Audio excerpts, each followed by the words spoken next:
on the exoplanets using machine learning with NASA's dataset. Well, this project is made by me. Okay, I would like to acknowledge the NASA for providing the valuable data set because this data set is the heart of my project. So actually, what are exoplanets? An exoplanet is any planet beyond our solar system. Like we have our sun as the star for our whole solar system. Like our planets revolve around this star called sun. In the same way, there are many stars in the universe, and there might be some planets which rotate around those stars. So NASA has started is finding out the exo, and we call those rotating bodies as exoplanets. And NASA has started finding out the exoplanets.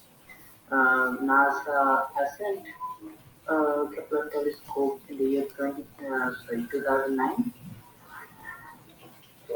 and this is the Kepler telescope which was sent by NASA in the year 2009. And NASA has found out many exoplanets. Now, this is a demonstration.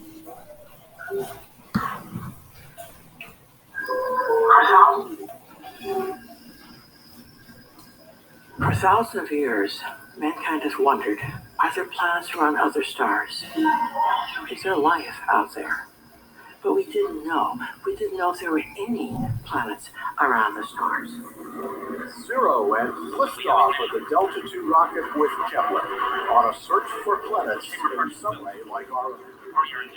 Before the launch of Kepler, most of the planets we knew about were really big planets like Jupiter. But Kepler was so sensitive that we started finding smaller and smaller planets.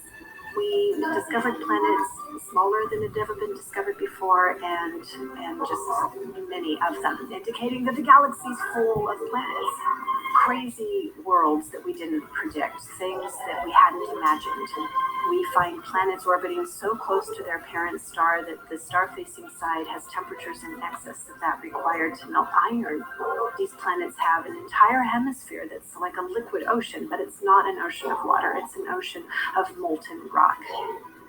We see planets that are orbiting not one, but two stars. That is, if you look in the east, you'd see not one star rise, but two. Almost all the astronomers that I know grew up reading science fiction.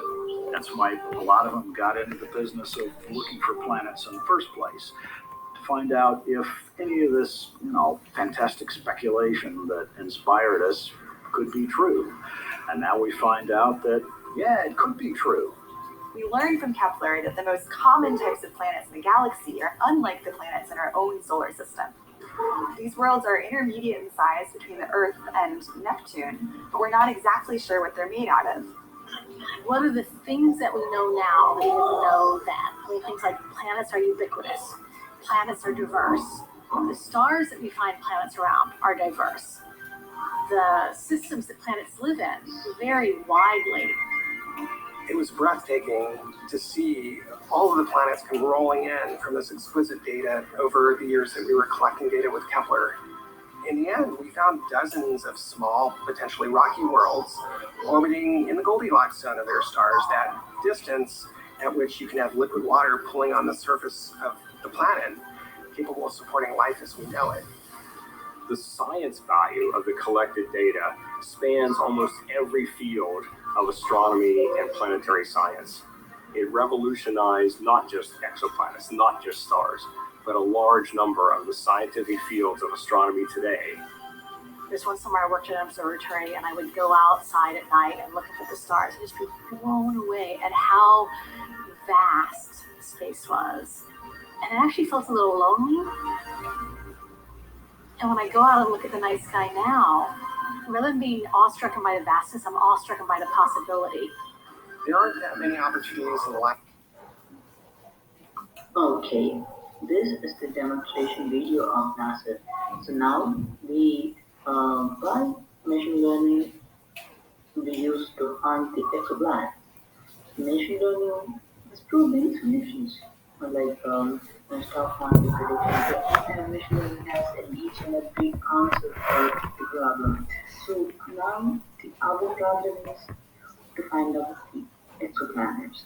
So in this machine learning find out the accuracy for all our predictions, like the data set, the data set which we use in our project is the predictions, and now we will train the data set, and when we train the data set will get some models, machine will use the machine learning models, and we even train them.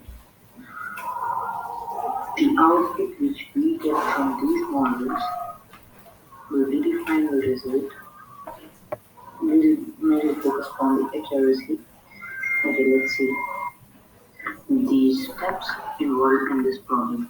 And as follows: first, we're gonna examine the data, and next we'll classify the models, and next we'll find the conclusion, and we'll just see what we're gonna do for it.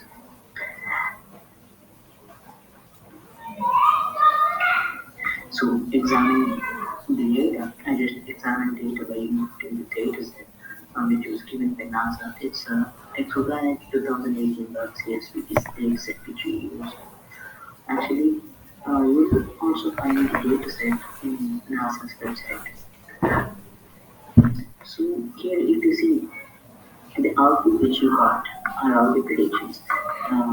Ket ID means the planet, Kepler planet ID, and Ket I name means the even this the Kepler identity, and Kepler name is the planet Kepler planet name Kepler 227b, 227c, like that.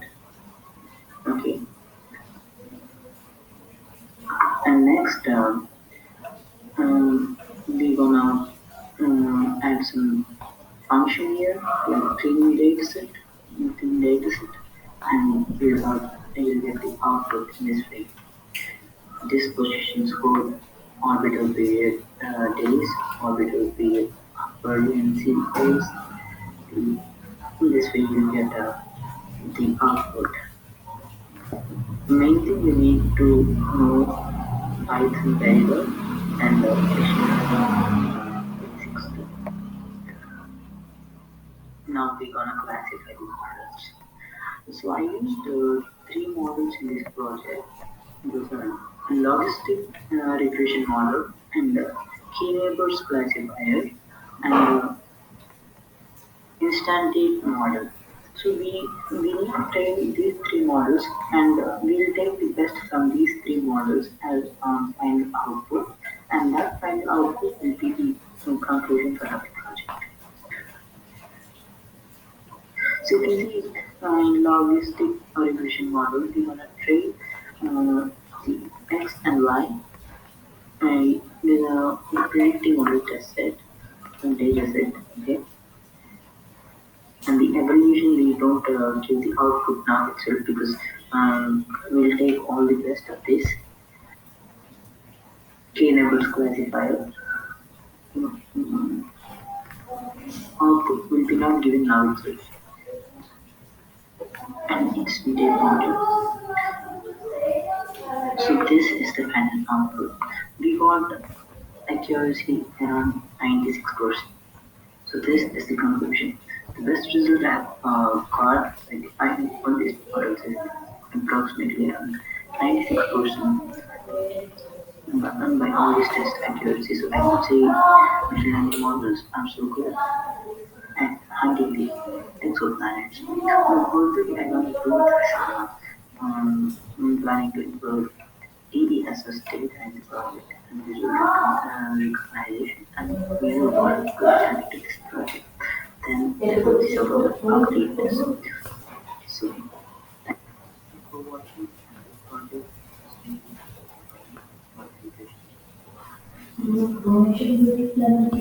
Notification.